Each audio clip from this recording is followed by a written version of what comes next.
In mezzo al rumore serve qualcosa che duri. Il Papa Leon XIV. Storie vere.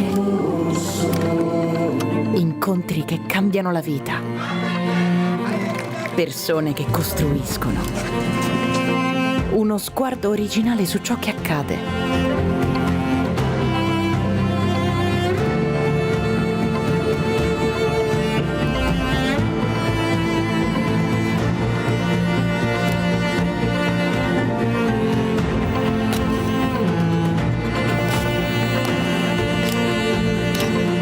Tutto questo è Tracce. Ora anche in una nuova versione digitale. Per raccontare sempre più storie di gente che vive. Tracce, la rivista internazionale di Comunione e Liberazione.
In mezzo al rumore serve qualcosa che duri. Il Papa Leon XIV. Storie vere. Incontri che cambiano la vita. Persone che costruiscono. Uno sguardo originale su ciò che accade.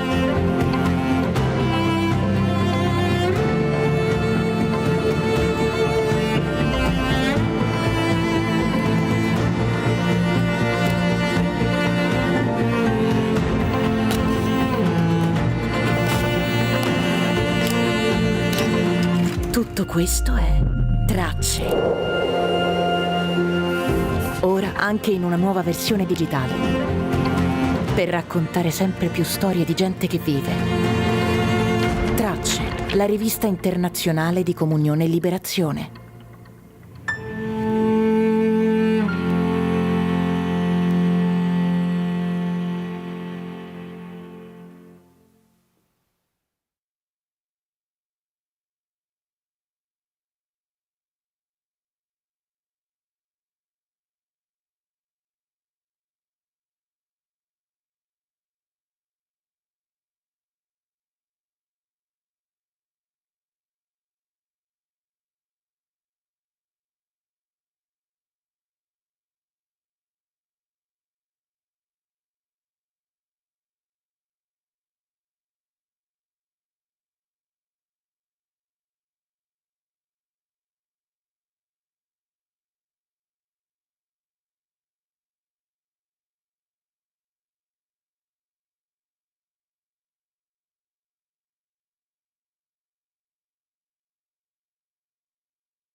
Questo è un luogo che genera dialogo, Qualcuno che si impegna, che si batte. che approfondisce la conoscenza e sostiene la fiducia.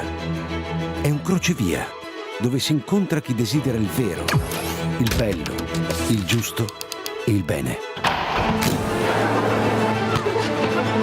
È una testimonianza di speranza nel cuore ferito del presente.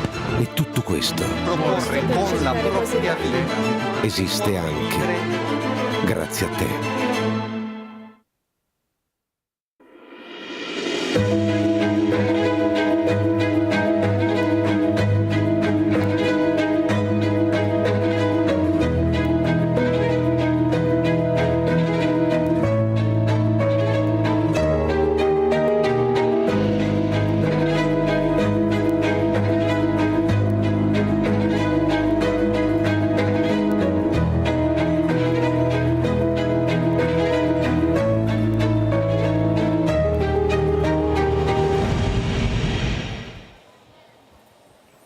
Buonasera a tutti.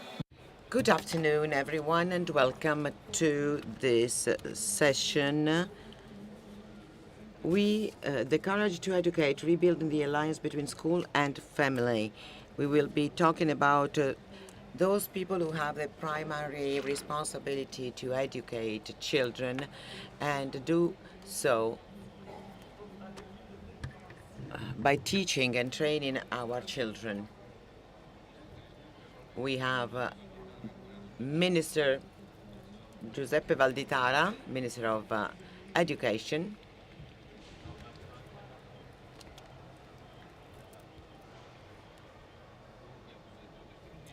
We have four panelists. Chiara Frigeni, head of the In-presa organization. Elena Fruganti, teacher of law at upper secondary school and representative of the Education Commission of the network Ditelo sui tetti.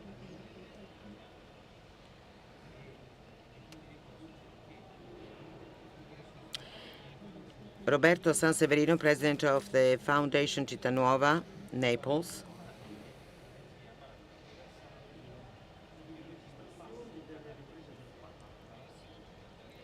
And Silvio Cattarina, founder and president of the cooperative L'Imprevisto, Pesaro.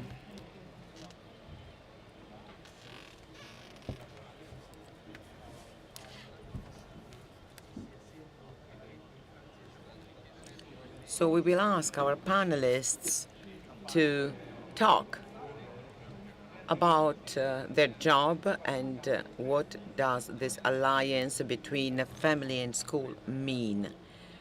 We'll start with Chiara Frigeni. I would like to thank the meeting and those who have organized this session on a very important topic. And I would like to thank the Minister who has devoted a lot of time in working with the schools and the audience, and this is a movement that has in the educational schools one of its bases. So first of all, what is In-presa? In-presa is a project born from the experience of an exceptional woman, Emilia Vergana, a wise and passionate woman, as Don Giussani described her. A woman, a wife and a mother who grew up within the experience of the church and the community and liberation movement. She always devoted herself to young people facing family and social difficulties. At the beginning, she would take them into her own home, and then she involved her friends to help her. Some would teach these young people a trade, others would simply give them their time and accompany them on their journey of growing up and becoming men. Emily died in a tragically car accident in October 2000, and her friends continued the work she had started. Today, In-presa is an educational initiative involving more than 600 young people through a variety of programs. There's a vocational training center that trains electricians, mechanics, and chefs, and has a special section dedicated to those who have failed their exams multiple times. They must have failed at least twice, otherwise they cannot be part of the program. Then there is an afternoon social program where young people learn to make the most of their free time. And then there are workshops where young people are literally put back on their feet after years of withdrawal from society.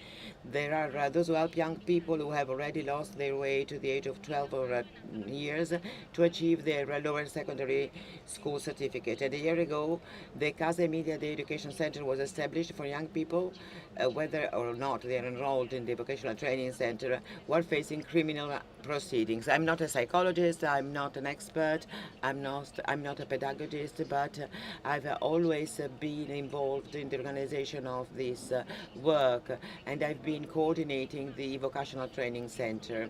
I mention this simply to say that today's talk does not derive its value from the intelligence or insight of those who currently run In-presa, but rather from the path that Emilia has left us. From the educational method proposed by Don Giussani in Rischio Educativo, which Emilia followed and made her own. As it is a method, it can be studied, understood, discussed, and put into practice again and again, and I would venture to say, Minister, if I may, that it ought to be studied and put in practice.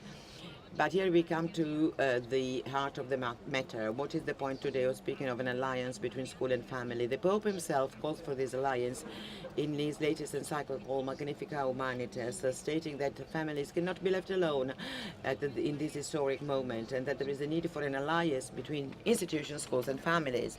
What does this mean? And above all, why and in what way does a child's school engage with their family? I shall proceed by outlining 3 points. First point, a phrase from the exhibition on our founder comes to my mind, which says exactly this: Emilia does not encounter needs, she encounters people, even if the need may be the opportunity and the circumstance for a relationship to begin. No encounter is ever half-hearted. It cannot be taken in bits and pieces. It is forever. Here then is the first fundamental question to be clarified. What sort of relationship is that between a school and parents? There is already a great deal of ambiguity surrounding this today, not only in the more complicated families I sometimes meet, but in many others. Just as in many schools, it's no longer clear what this encounter actually means. Who do school teachers wait for in the morning? Who do they meet the moment they look up and reach the entrance? They meet a young person, a man, a person, with everything that this entails. They do not meet only an educational need, nor do they just offer a service. They meet a person, as Emilia always emphasized. First and foremost, we must decide what we want school in Italy to be, decided clearly and continually re-evaluated. The school itself must decide what it wants to be, but the family must also be fully aware of this and must accept the role the school will play for their child. If school is the provision of a service and the response to a need for knowledge and learning skills, however necessary and crucial that may be, but if it's only this, then it is already out of the question that the relationship between school and family could be called an alliance. If the school provides a service, the family is a client, is a customer, and in this relationship between customer and provider, only two perspectives can prevail. The family is the recipient of a service, and as such, an incompetent party compared to those who know and run the school. A party to be informed at most, but not to be involved. The other way of viewing the relationship when a service is provided and received is this. The family is a customer that needs to be satisfied, that can make demands, but this is not an alliance. This is a relationship where parties look at one another with a suspicion, or at best, it is a peaceful contract. So what then? For that to be an alliance, what needs to be re-emphasized is the role of the school as a place of education. School and family are both called to educate children, but what does it mean? Father Giussani used to say that it means to introduce young people to the whole reality. It is the relationship between a teacher and a child which enables them to experience total reality, where the key word is total. In other words, it is a relationship in which what is at stake is not merely the knowledge of thing, but something far greater. It is the way to understand the meaning of the purpose of these things in connection with the purpose of the life of these young people. This alliance can only come about if this responsibility is restored to the school, this educational responsibility, and if parents accept and allow themselves to be supported, helped and guided in the search for a meaning. Second point, on this journey, however, let it be clear that everyone has their own role to play. The educational task is the same, point out the way and accompany, but within this alliance, each person must be called upon to fulfill their own role. This alliance is a bond, but it's not a merger. The school does not become a family, and the family does not take the place of the school. The beauty of the alliance is that it does not dilute roles and responsibilities, nor does it mix them up or confuse them. Rather, it calls upon the school and family to reclaim even more fully what they are called to do, so that they support each other. Some examples: young people who use substances. In this difficult relationship, we ask parents to take responsibility, and we stand by their side in this battle. This is the battle of the family, but we are with them. We ask them not to turn a blind eye. We help them find those who best qualified to help. We often support if parents become worn down, but this is a battle that must be fought by parents. Young people who go out in the morning and don't come home until late at night. The help we can offer families is to reclaim their role in setting boundaries. But schools also need to make some reflection on their relationship with families. Many mothers asked for us to reconsider our proposal. Such an alliance not only helps young people to see their path more clearly, but also helps them to recognize the method needed to understand the meaning of things in life. In order to understand, one must have someone to follow, someone to ask for guidance.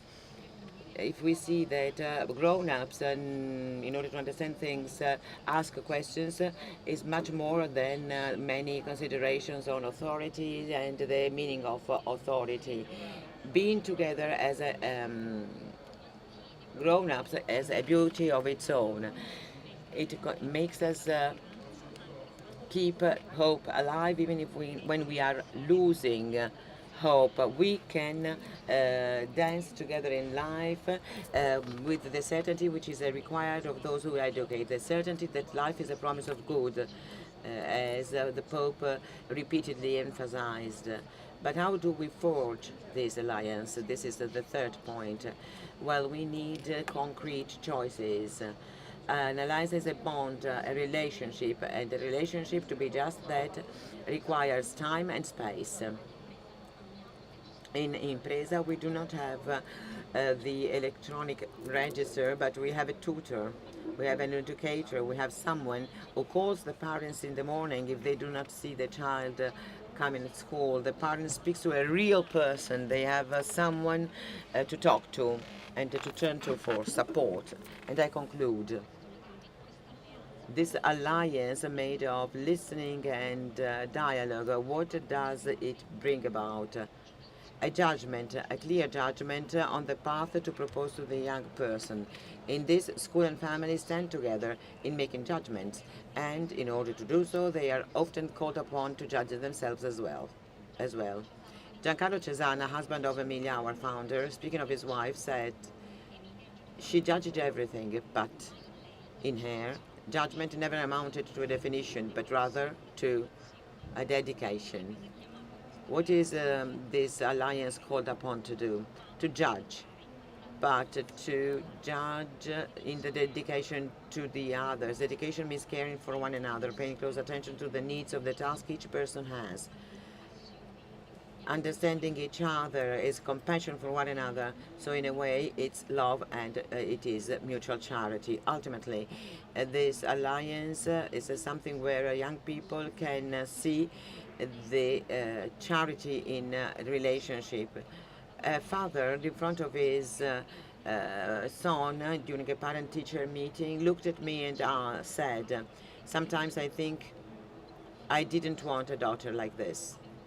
I was faced with two possibilities: to be scandalized by such a remark coming from a father, but surely by grace at that moment, well, I was moved and replied, from today I'm with you to see where God will lead us and how He will watch over us and love us.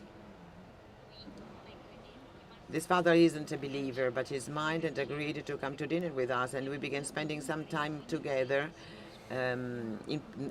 with the people of In-presa, with the family. So I believe that for both the children and for the adults involved, In-presa is an educational endeavor, but as Emilia said, it is a work of charity. This charity is what we strive for every day with the help of the good Lord, for ourselves and for our young people.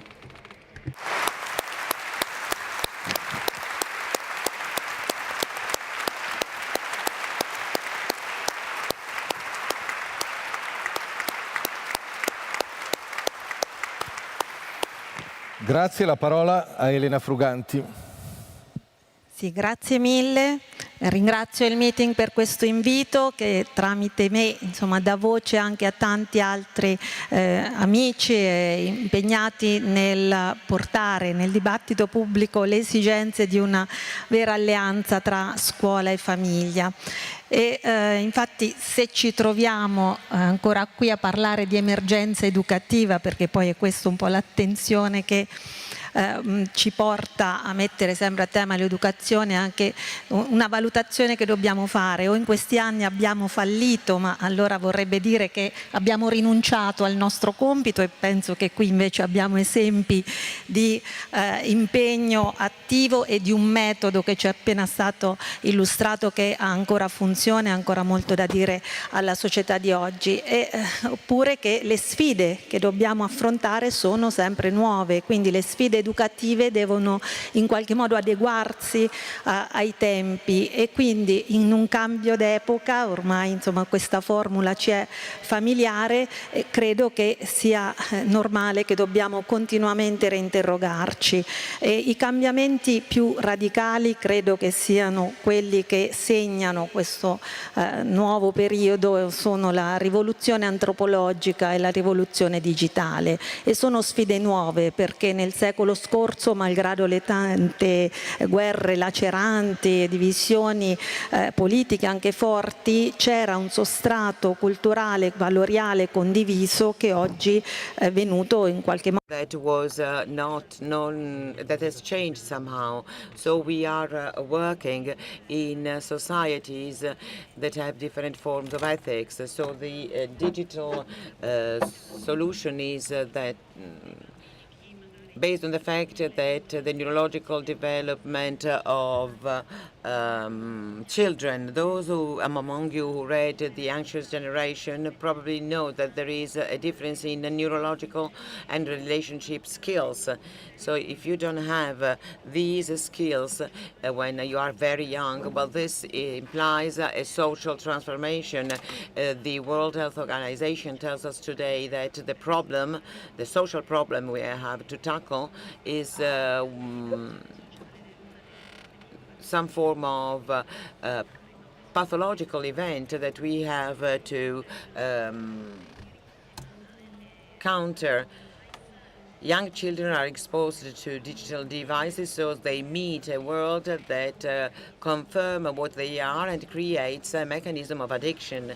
Many families tried to defend their children from this situation. The European Union is changing its legislation, trying to create a governance of the algorithms, but it is a huge challenge. But we have the possibility to base our work on what was done in the past, and we have many highlighted leaders today. For instance, Pope Leo, when he greeted the young people at the meeting, said the world needs your enthusiasm. So this means that as grown-ups, we need to tell young people that we trust them, that they are meant for a positive, a good future. If they feel confused, they still have some reference points that will help them grow up. So, well, this is what people working in the sector of education do. It is really the main element of the grown-up age. So we need to understand whether this educational emergency is an emergency that concerns the world of the grown-ups rather than that of young people. I know there are so many committed families, but there are also many families that experience a profound crisis. And well, this is probably the result of a lack of attention towards families. We know that we need to increase our birth rate. We have some interventions that are made in order to help new parents, but this is a level of development we need to take in serious considerations. There are so many people here that actually play this role. We had the invitation to do what we're doing in Magnificat Humanitas. The Pope asks us to protect what is human in the era of digital and artificial intelligence. The education is the soul of society that passes on from one generation to another. So we need to protect our dignity, the dignity of our young people from now and in the future. So the tools we have at our disposal needed to be used. We need to be ready to be educated. The family is the first actor in terms of education, so this is something that is taken for granted. It is envisaged by the Constitution, by the international law, so this is not a problem that we need to discuss today. It's a fact, but we need to understand how this task can be carried out. So if there are fragile families, they cannot be neglected, should be supported in an alliance between school and family, first of all, because the second level of education is that performed by school. But often there is actually some kind of juxtaposition between those who need to defend their sphere of influence or of everyday life. But as I said, the school needs to be completely independent, needs to guarantee the freedom of teaching to teachers, but it cannot go beyond these limits and interfere into other sectors that belong to the family. The Pope said that parents have the need to, the right to choose the type of education and upbringing to be given to their children. So, well, this is the choice that is made by families. So, these are very sensitive topics, and the school cannot actually have a say in this. But this does not mean that we cannot find a way to work together. There are some aspects that we need to accept. We need to have a change of mindset. We need to have a new alliance between the school and families, also maybe through new tools that I believe could be developed in order to have this shift in mentality. But there is still some resistance. We received clear signals, messages from the minister, and I thank the minister for this. For instance, the continuity in terms of support to children with educational problems, and then there are other projects and activities. But today there is a resistance. As a teacher, I do not understand why, with reference to the preemptive informed agreement on the part of the parents. If there is a project that goes beyond the curricula, there is an initiative that is adopted by the school, I believe that it is right to ask parents. If you receive a letter from the school telling them what this initiative is, what are the teaching methods, well, I think you would be happy, and you can decide whether it is right for your child. And well, also teachers are also parents. Sometimes in the public schools, we have to say that leaves are green in the summer. There is a lot of ideology, and it's something that I experience firsthand. There are many teachers that lead many families and parents to follow some form of some opinions. So as Pope Leo said, we need to free education from ideology. So, and I go now to a very last consideration. Neither the school nor families are enough, because our children live a lot outside the school. There are peer dynamics that can bring about some negative phenomena. And well, I work with the interministerial table on cyberbullying and bullying, and I am really struck by how many professionals have to be involved to counter this phenomenon. The family is not enough. There are some underlying relationships and dynamics that are difficult to identify in the virtual world.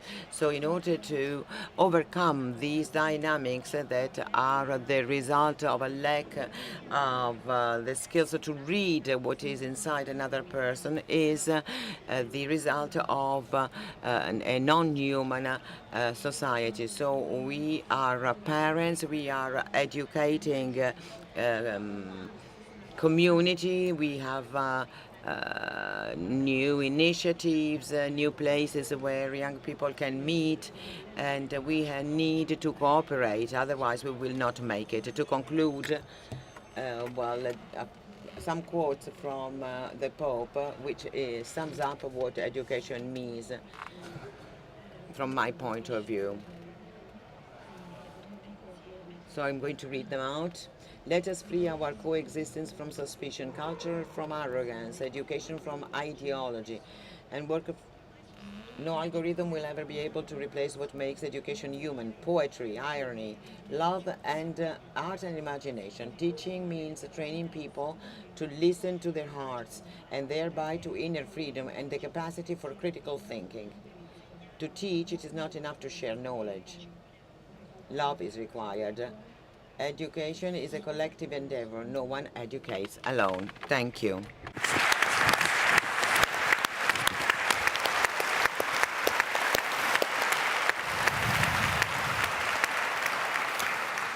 Grazie Elena. Thank you, Elena. Roberto Sanseverino will share with us a couple of examples of how it's worth looking for an alliance with families, even in those contexts which may look more challenging, let's say, for many of us. Thank you to the meeting, thank you for your invitation, and thank you to the Minister. So I really appreciate your brave approach to the world of school. I believe that it's a very challenging task that you have, with lots of bureaucracy and challenges that you have to face every day. I'm a president of a foundation working in Scampia and Ponticelli. I'm also president of the IPS. So I'm often in relationship with the minister, and I see how brave he is to fight for the education. So let me start by sharing with you an anecdote. A few years ago in Scampia, there were a couple of young girls joining us, working for social services. And basically they were dealing with a couple of girls that failed a couple of times with a couple of years with their school process, and they decided to abandon school.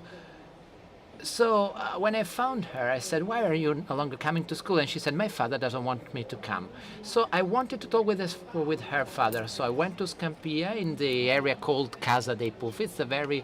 It's a squared area which is very well known in Europe for drugs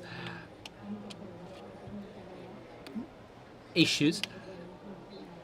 And as soon as I read there, a couple of men joined me and they said, "Well, don't worry, nothing will happen to you." And they came with me. We entered into a building, almost destroyed, building without a door. So basically, I entered into that building, and as soon as I entered, I found that inside the building was indeed very rich, with porcelain and with a very rich table. You know, when you see the presidents in TV in their rooms talking. So there was a man there, and he asked me immediately, "What are you looking for from my daughter?" And I answered him, "I don't want anything from your daughter, but what do you want from her? Do you want her to have lots of babies and just stay at home without finding a real job, or do you want for her a good job to grow up and to be free to choose what she prefers for her life?" Well, we had a dialogue, and then I left. And after a few days, his daughter came back to school. She studied there for 4 years. Then she started evening schools, and she finally achieved her results at school.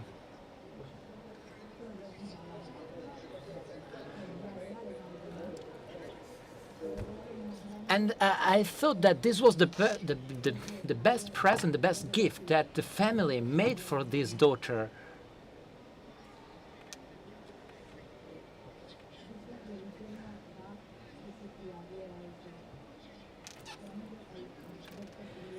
So we decided to invest in this project. We want to educate young people. We are passionate about their future. We love our young people. We have an educational method based on feet, heart, head and hands. So first of all, feet, because we walk with them, we walk around, we go with them to visit museums. We went to meet the Pope. We went doing some team building, sailing the sea. The first year we had 16 young students, and 8 out of 16 had never seen the sea before. But they had only been growing up within Scampia. So we want to raise in them their awareness about what is beautiful, about beauty, because beauty is leading the world. And this beauty is not just a feeling. This should be managed by their head as well, but they need to learn to work as well. So, because social inclusion can be measured by working inclusion. So these people have to be educated and need to learn to work, how to properly do a job. So we are strongly committed for that. We have 4 keywords: listening to young people, welcoming them,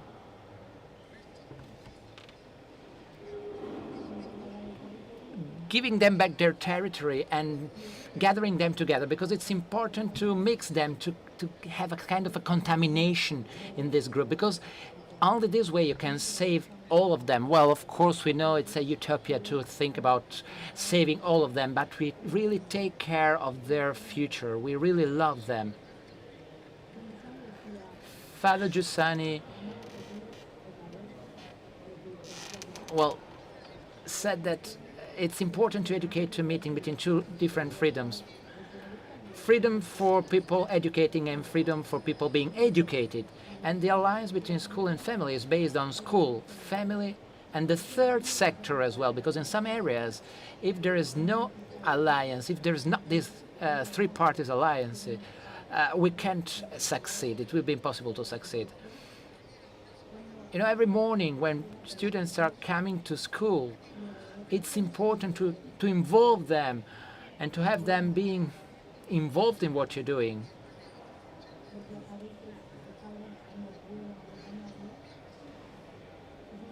So we are strongly committed for that. And sometimes we have to replace their parents as well for what is missing in their families and from their parents. And we are building that thanks to the community, because only a community made of people can support this kind of projects. Now let me conclude by saying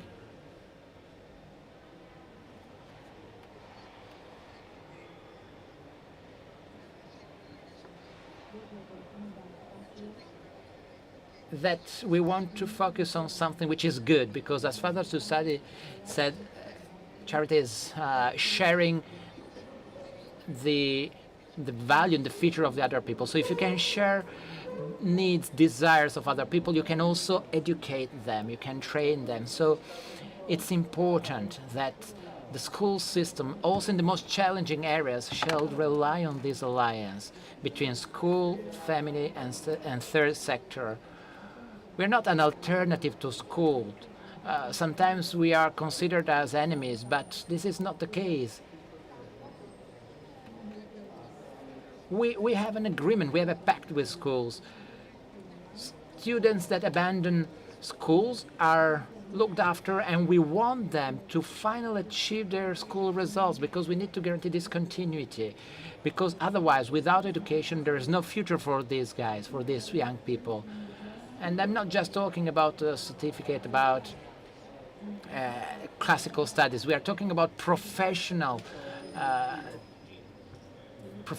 skills, because this is the opportunity and the possibilities we need to guarantee to these people. With the Mattei plan, we are, thanks to the Mattei plan, we are inviting in Italy lots of Egyptian students, and they consider us as an appealing alternative, as an appealing opportunity. They really would like to come to Italy. So let me say that Italy is often judged, but we are a very good country where there is still a strong community where you can grow up with a real human approach. Grande, grande, grande.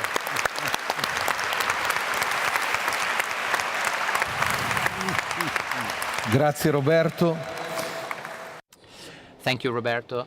So Silvio, 3 years ago you were here at you were at the meeting of our association, and you started by saying that with your job you often deal with fragilities and with young people, so you cannot love a person without knowing the face of his father or his mother. Can you share with us your experience? How beautiful, admirable, and fascinating is the heart of young people, always full of sensitivity and desires. It's really a sight to behold in the eyes of the world and in the eyes of God. But what a scandal as well, what an injustice, what a tragedy, the plight of young people in our country. Truly, the educational crisis is the greatest emergency. For the first time in history, we are witnessing young people generations deeply affected by unprecedented dramatic distress and suffering. This is something incredible, unbelievable, inexplicable. This is a real change as well, as Pope Francis had stated. But the greatest distress is not drugs, deviation, self-harm, isolation, depression. No, it is human poverty, which is a relational poverty. One of my students once said, with my girlfriend, I wanted first of all to be a friend of her. I wanted to be able to talk to her. But instead we are only able to do those things. We cannot accept having this kind of young people. They don't talk, they're not able to say a word or to express their feelings. They're all like that. They're distant, they're discouraged. How can one not rebel, not feel a heart-wrenching feeling of injustice? How poor today's young people are. This poverty causes more suffering than the material one. So many young people are not addicted people, mentally ill, self-harmers, oppositional, compulsive, with disorders. So let's stop giving this kind of classification. It cannot be that all the young people in the world, without any distinction or discrimination, have to go to a psychologist or a psychiatrist.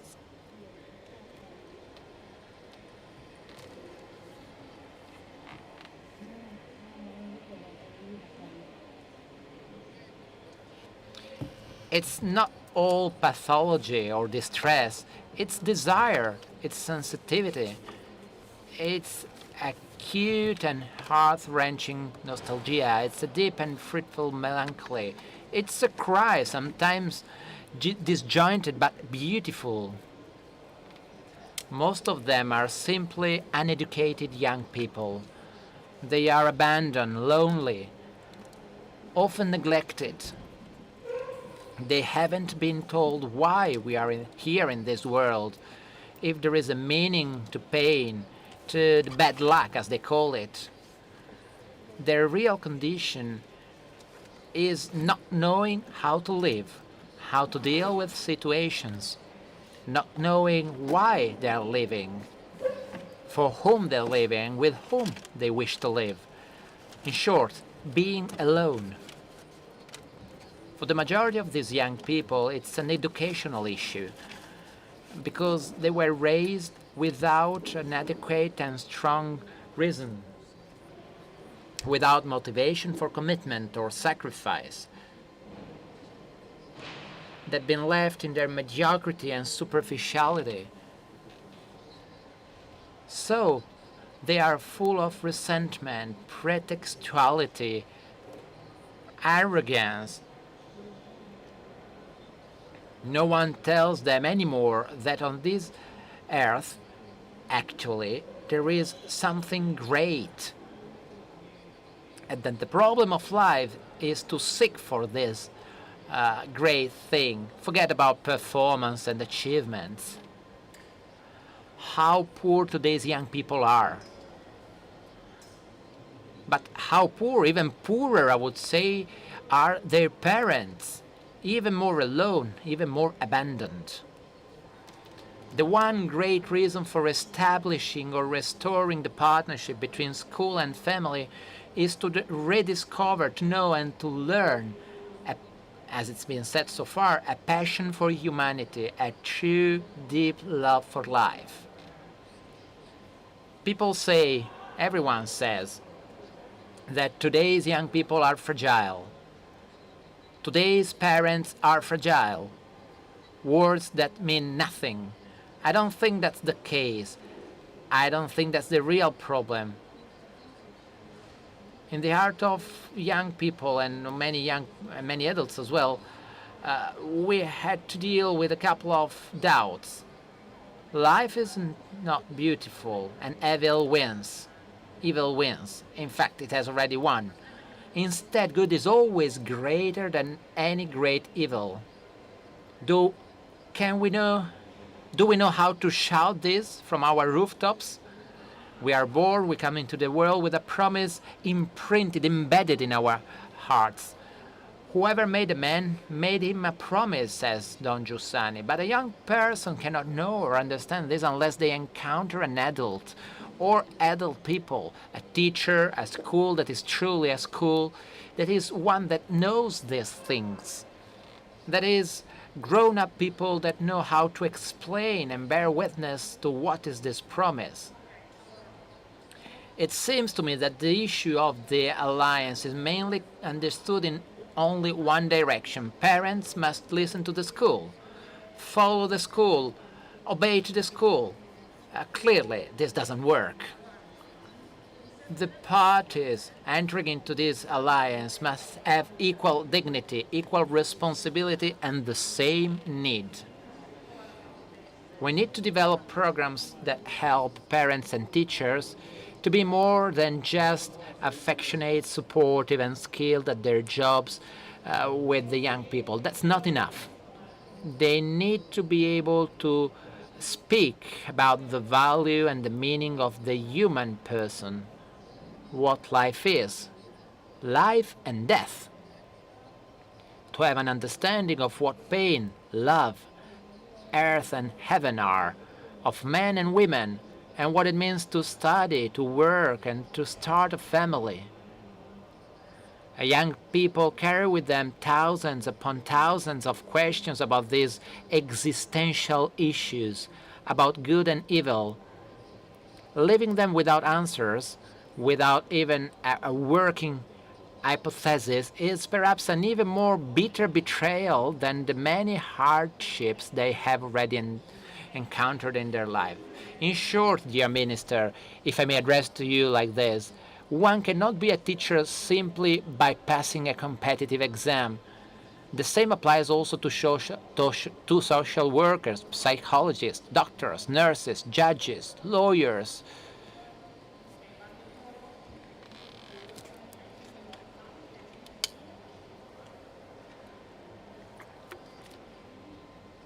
So for all these people,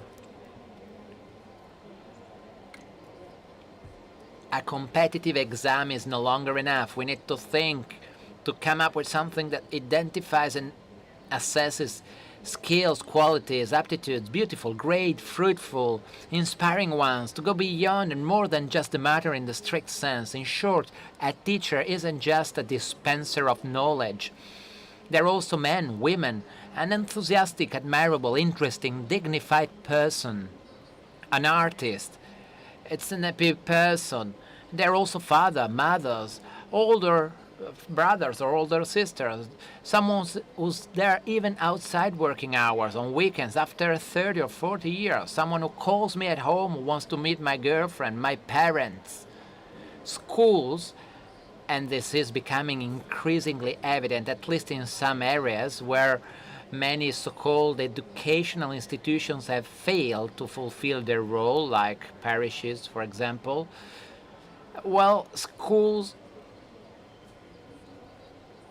need to take on an education and welcoming role, especially toward parents who are increasingly alone and vulnerable. If I were a principal, if I were a president of a school, this is what I would do. I would call to my office a couple of teachers, along with a janitor who is equally lively and expressive. And I will call them in my principal's office, and I will tell them, the three of you are stepping outside your usual traditional role. Enough with teaching the students, and for you enough to clean. From now on, of course with a significantly higher salary, you will focus on the students' parents. Let's try to organize events, meetings, parties. In the morning, let's stay in the parking lot to greet the parents, engage them in conversation, listen to them, and take interest in their lives. And the same in the afternoon when they come back to pick up their children. And for parents with older children, however, after dinner and during weekends, let's organize good, nice dinners, followed immediately by opportunities for reflection, for discussion, where parents can speak, when they can talk, they can ask for help, they can share their experiences. No more field trips with just the students.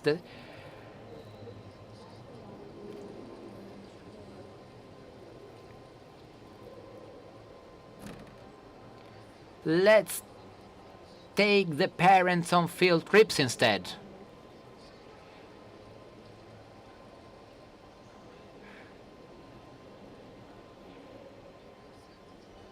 Let's think how beautiful it would be A field trip with teachers and parents together. What a story, how wonderful. Schools as a place of life, of connection, of support for everyone, especially for parents who can then return back to school once again. That's the most beautiful thing of life, to learn, to be supported in their role as a parent, to help other parents in their role as parents, and to help teachers in their role as teachers. This is the alliance. What a revolution. Can you imagine? Parents as well, active participants and key players in the school like teachers. Just think, Mr. Minister, how much money schools need, how many more staff members.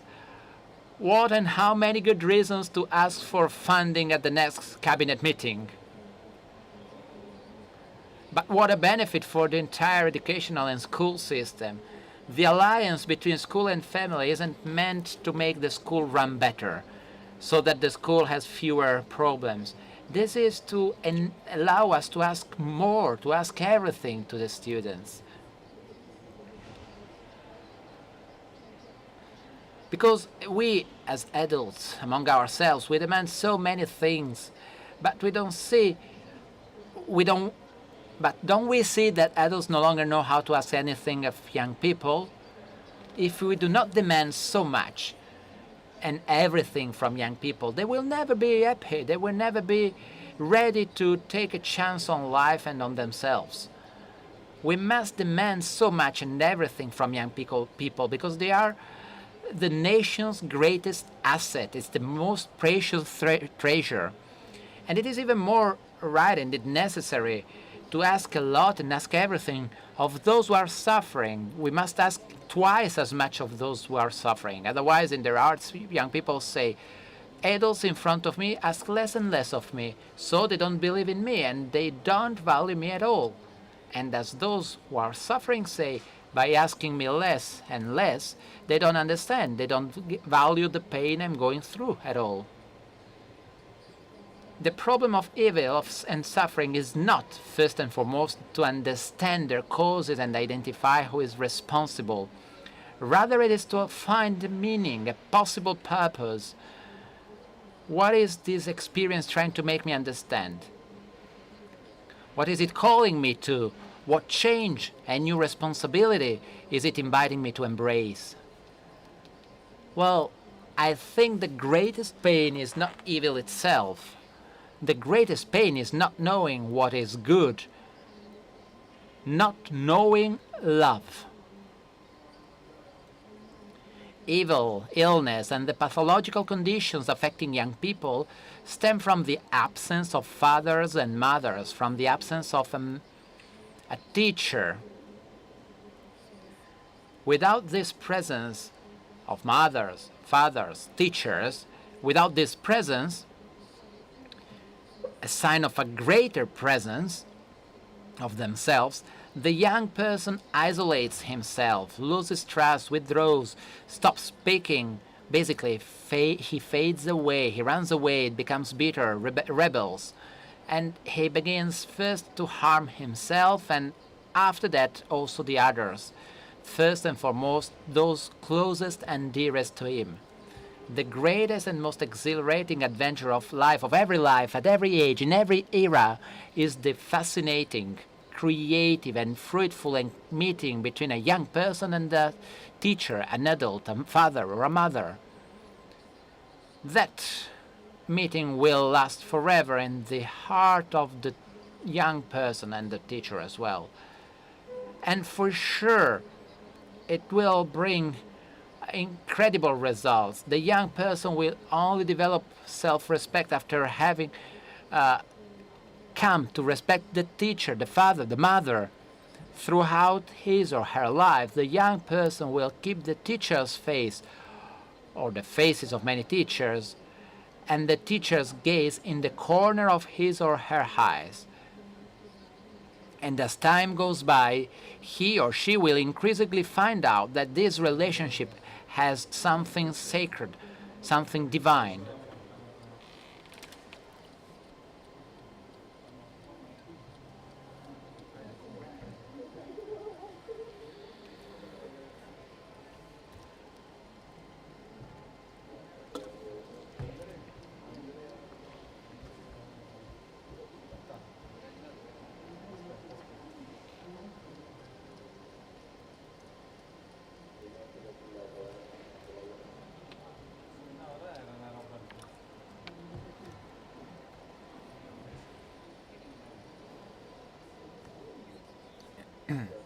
Thank you, Silvio.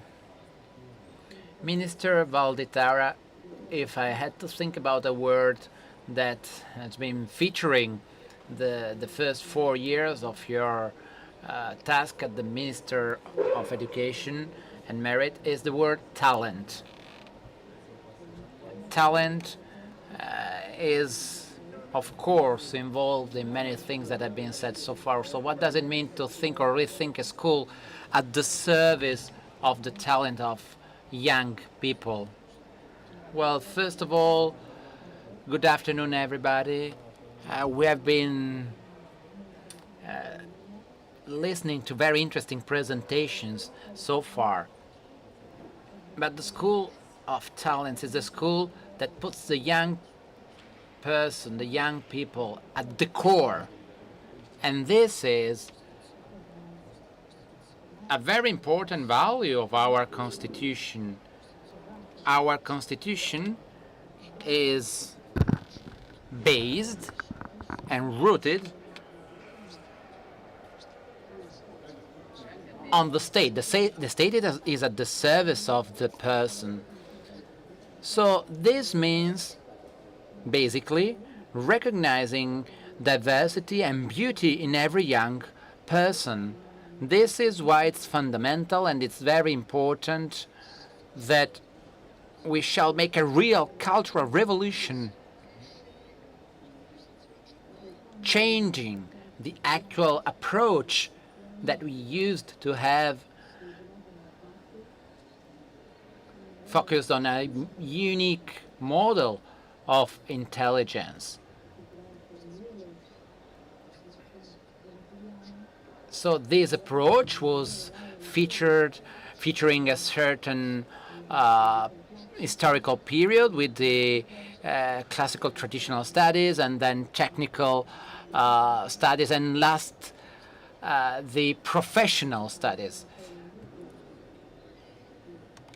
Then, when in 1980 Gardner clarified that there were different kinds of intelligence, all with the same dignity, of course, it became evident that this kind of model no longer had any meaning. So the Cultural Revolution aims at making sure that technical and professional education shall have the same human and civil value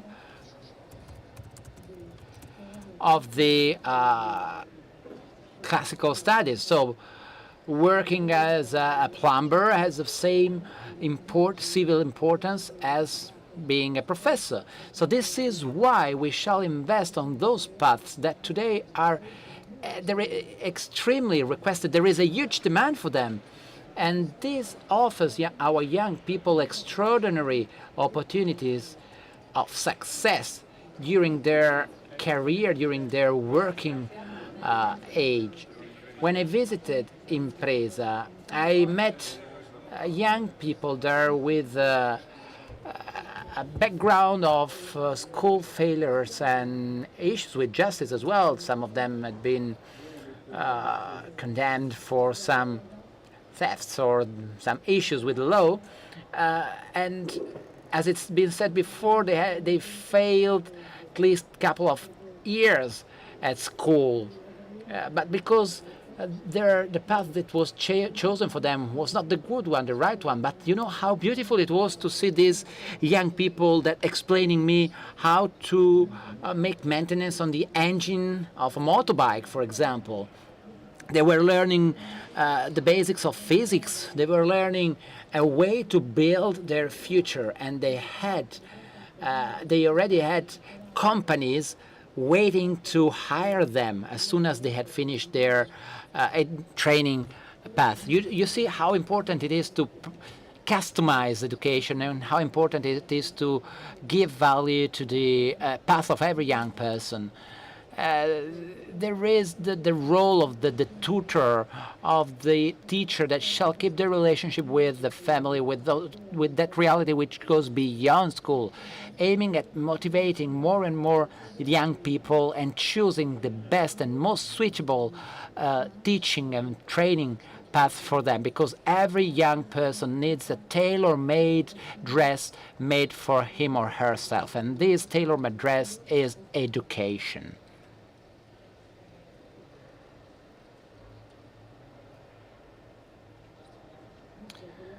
I would like to talk about also about the new Italians. So the presence of in our schools of many young people coming from foreign cultures, foreign families, first or second generation, and we want to give them a future, of course. So what is the ministry doing, and what are the plans to further improve the integration of this and the inclusion of these young people? Well, this is basically what I just said. You know, I visited lots of schools since I became a minister. I met lots of young people asking me questions, having lots of curiosities, having lots of hopes and dreams. Many young people that are wonderful. So we cannot avoid to love them. Doesn't matter where they come from, what's their origin, what's their condition. We have to love them. We have to love our young people. And to do so, we need to start from a reality. We need to start from what is real. We need to find ways to achieve these values, these goals. And when I read that the school, 26% of foreign students abandon school compared with 6% of the Italian ones, this is concerning.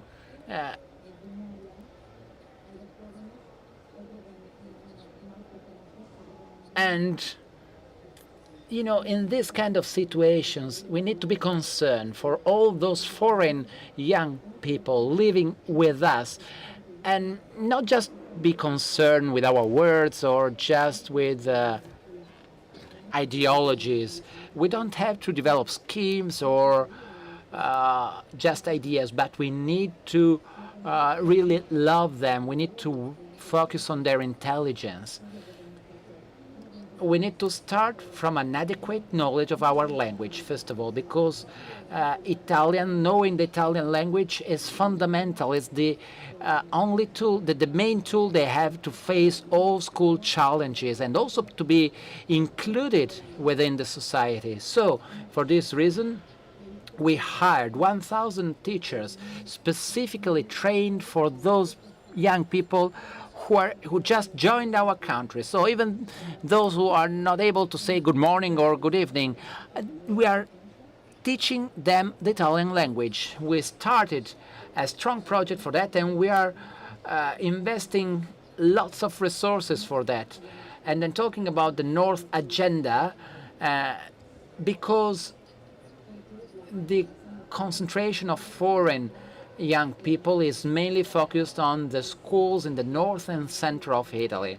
So the North Agenda involves families as well, because if you don't involve the families, if you don't make the families being protagonists, and if you don't raise the awareness in them, in these families, of the importance, about the importance of the future for their children, you won't achieve any success. So I will propose to make compulsory the study of the Italian language for the parents, for the students that have this kind of issues, and for the parents as well, because it's important that parents as well shall know our language.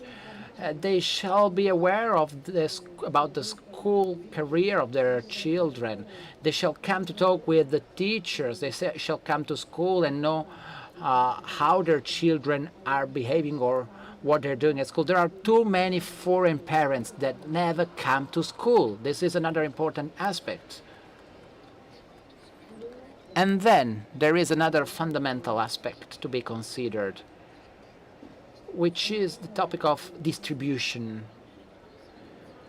You know, in the US in the past, there were schools for black people and schools for white people. There were schools only for black people where there was no young ones. So I believe that this segregation school is a kind of school where there are only foreign students. Well, I know it's, well, what I'm saying is not easy for some areas. And I know that in some areas there is a high concentration of foreign young students. But we need to make an effort to make sure that there is a balanced presence in our classes. I recently read some articles and some documents which made me think how important it is that in a class there is a balance between Italian students and foreign students. There shouldn't be a too high percentage of foreign students in the class, because this will mean creating issues in teaching our language and achieving a school success and sharing the values of the community. It's important to achieve this balance in our classes, because this way students may teach one another. They can be contaminated one with the other. And another big topic is that inclusion is not enough, because inclusion means putting together despite their culture, despite their values at home. It means putting together more people belonging to different cultures. No, we need to aim at an integration, a real integration model. We need to share the values that are at the basis of our society, which are the big important values stated by our Constitution. If we are not able to involve foreign people coming to live with us, sharing with them our basic values, we will hardly succeed in achieving a balanced society, an homogeneous society, a respectful society, which will be able to guarantee a healthy future for all its citizens.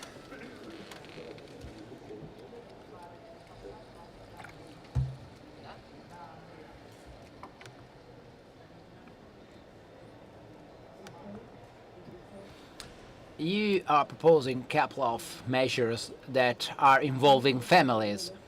So the first one, the law on informed consent, and the other one concerns the continuity of the supportive teacher supporting disabled people if the family is requiring that. Well, these two measures have been kind of challenging, of course, but I would like to ask where do these measures are coming from and what are the challenges involved? Well, I strongly believe in our Constitution, and I strongly believe in the Article 30 of our Constitution. You know, the debate we had was extremely challenging, because there's been a kind of fight between two different ideas, a Catholic liberal on the one hand and a more communist on the other one. And at the end, Togliatti, who was a very smart person, decided to focus on the Catholic vision, putting the person, the human being, at the core and focusing on the person. So if the person is at the core, it means that also the family shall be relevant, because this is the place where the person grows, is born, grew up, and is trained. And that's why Article 30 of our Constitution has been written, and it states that there is a right to educate and train our own children. And this is, well, first of all, it's a duty and then a right for parents, and this is the basis for the alliance. And then our Constitution, our founding fathers said, well, schools should be supporting education for young people wherever the family cannot do that. So if there is this alliance, if there is the Article 30, if we are saying that families and parents shall be involved, it means that the informed consent is a kind of educational freedom. This is not something that wants to represent an authoritarian vision. This is a vision of freedom, because this means providing families with the possibility to choose about those ethical topics and to choose how they wish to educate their children.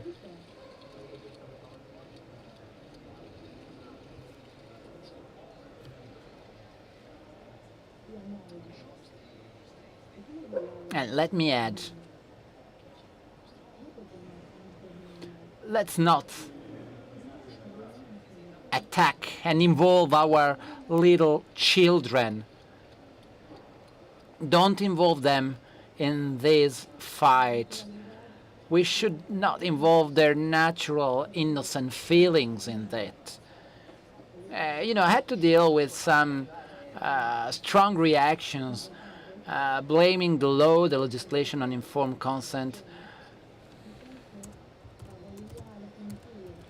stating that this law may favor the feminicide or sexual abuse or violence against women. But let me say that I wanted, for the first time in the history of our school, to make compulsory education for respect, education for empathy, meaning sharing and suffering together with the others, feeling the others, education to contrast gender violence, specifically against women.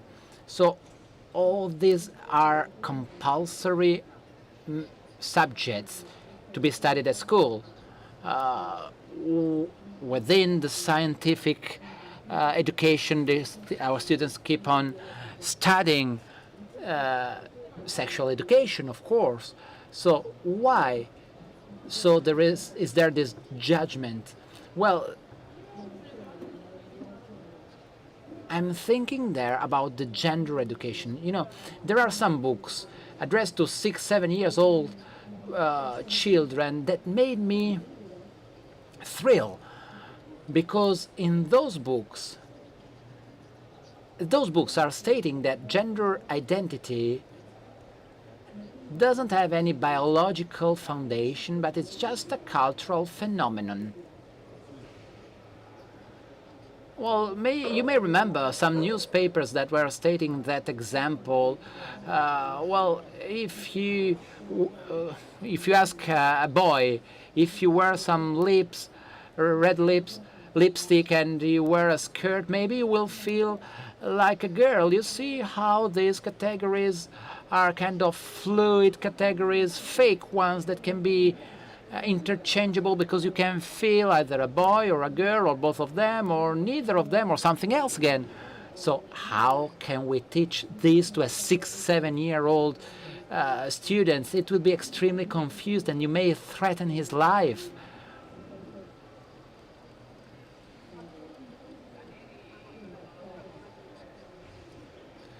So I think we need to be brave to make some choices.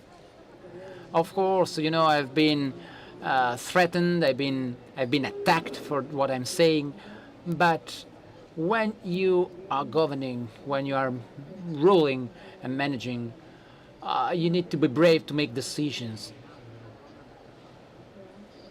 And this involves also the other topic. So allow parents to choose the teacher for their children with special needs. And this is a kind of revolution. Parents saying, I'm happy about what this teacher did because I saw my child growing. I saw him or her happy, going to school, smiling. And why then this teacher shall be changed at that point? In the name of what? If not for the central and most important position of the person, of the human being, which is the real object of our education. as long as we share this principle, as long as we share this approach, it will be impossible to claim against this kind of policies. We cannot attack, as some of our opponents from a political point of view are doing, because this is an expression of freedom.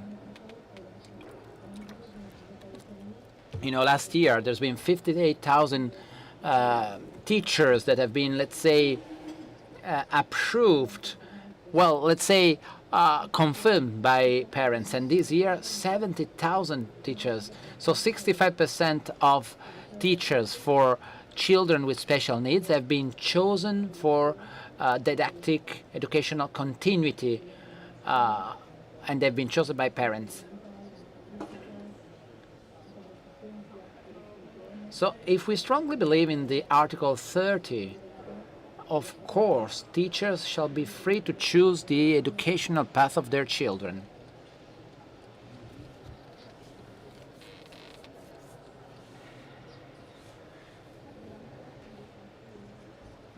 And I strongly believe in the Italian public educational system.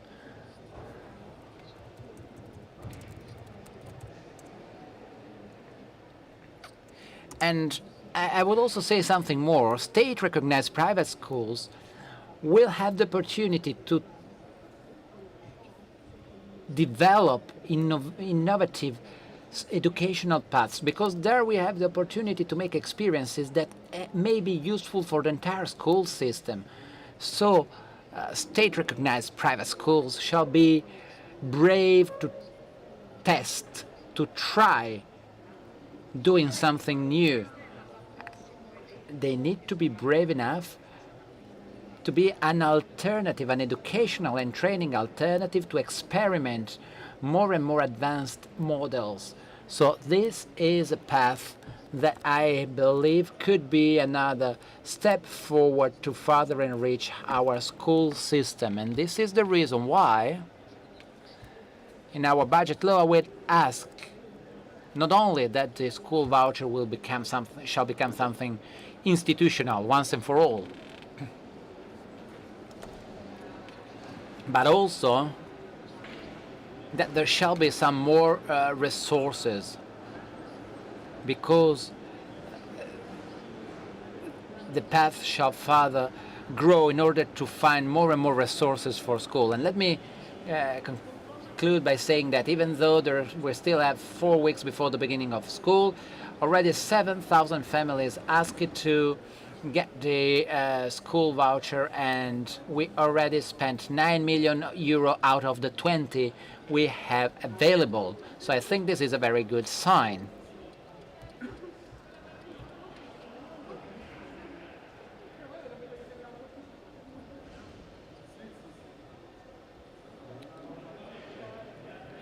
And another very important topic I strongly wanted to introduce in the CSP, also the representative of families, because if school is something for everybody, also family representatives shall be part of the decision-making process.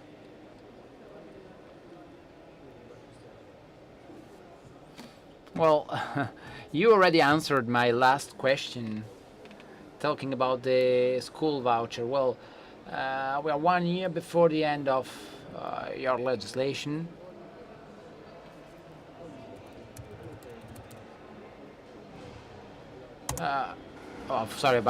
Before your parliamentary term. So what are the projects that you are aiming at for the next year?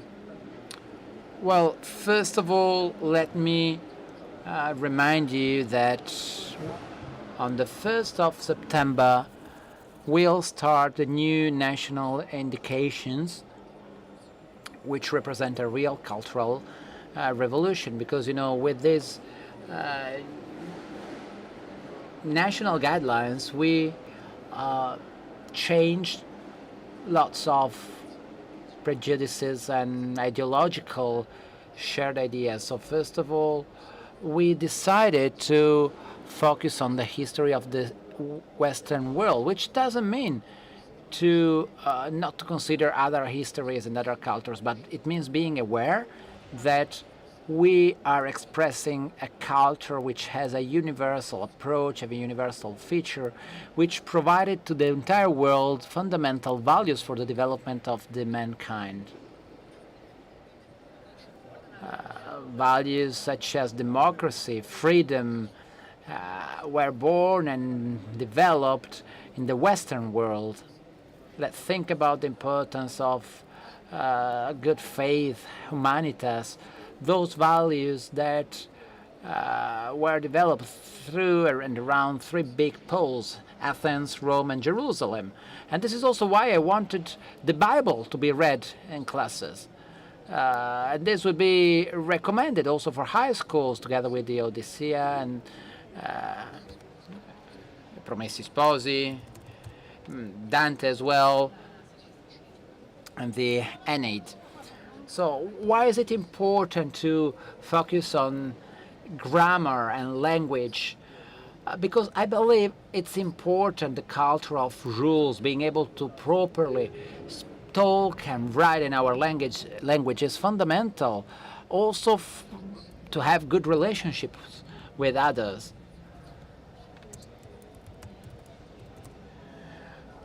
So calligraphy is very important as well as teaching Latin language in the middle school.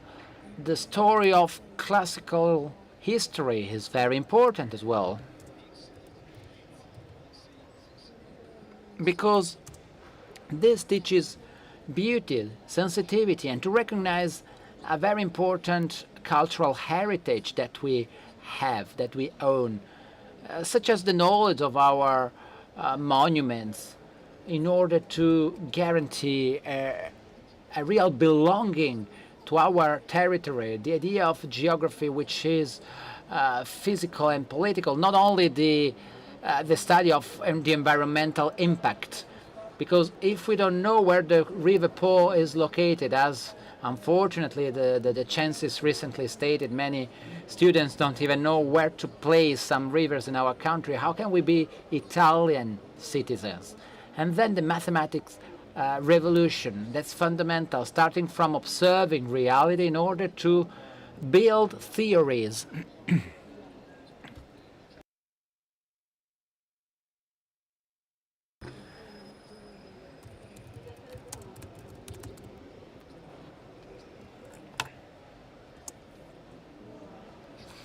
So already, as it happened for some high schools like Liceo Scientifico, for example, concerning maths, there's been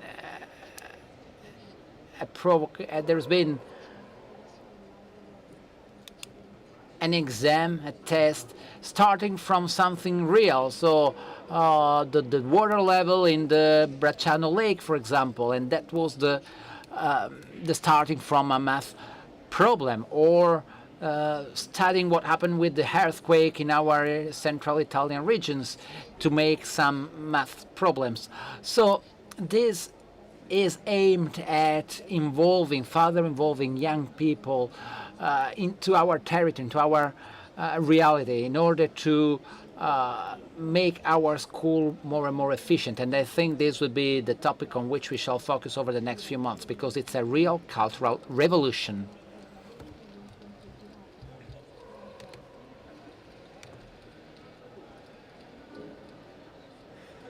Thank you very much. Now, Minister Valditara will certainly find the fund to implement the field trips for parents, as Silvio Cattarina said. So now I would like to thank all of you for the wonderful presentations you made, and you made us understand that it's very important to rely on a mutual approach between school and family in order to have better students, better young people, giving them a higher opportunity and possibility to become men and women for our future. School is an institution, and this kind of school shall only be good for our country. Once again, thank you very much. Let me remind you that the meeting in Rimini needs to be supported. So there are the Dona Ora corners where I kindly invite you to make a donation. Thank you very much.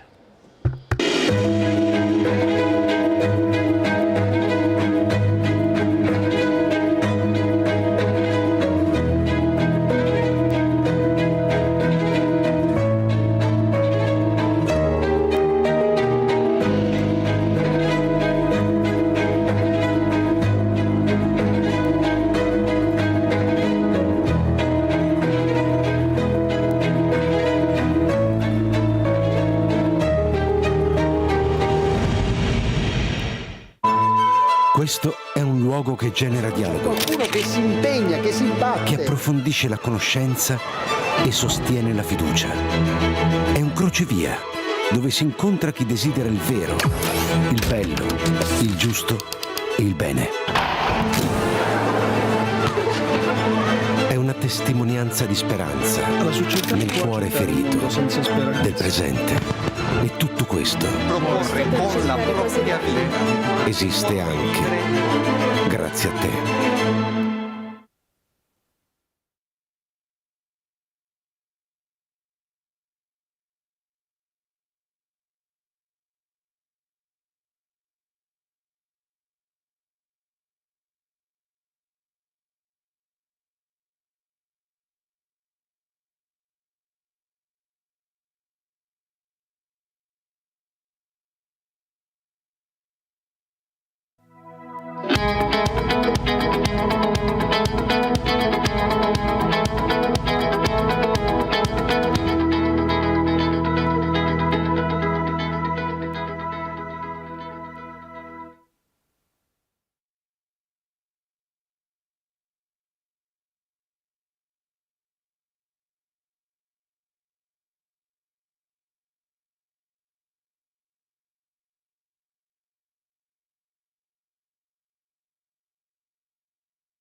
In mezzo al rumore serve qualcosa che duri. El Papa León XIV. Storie vere. Incontri che cambiano la vita. Persone che costruiscono. Uno sguardo originale su ciò che accade.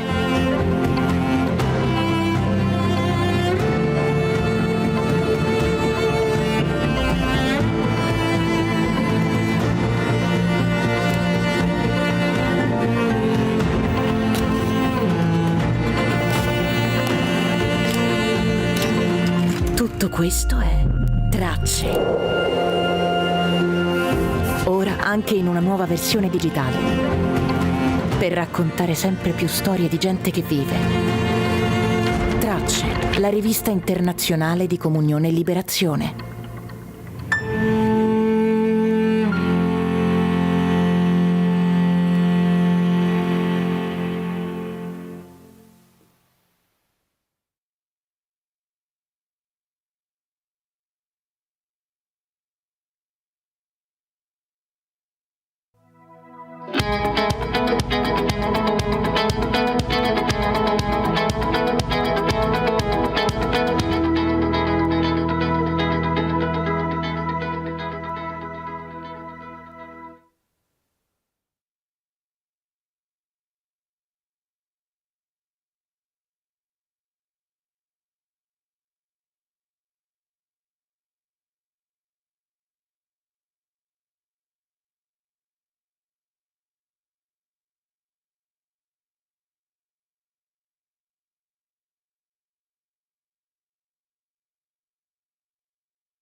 In mezzo al rumore serve qualcosa che duri. El Papa León XIV. Storie vere. Incontri che cambiano la vita. Persone che costruiscono. Uno sguardo originale su ciò che accade.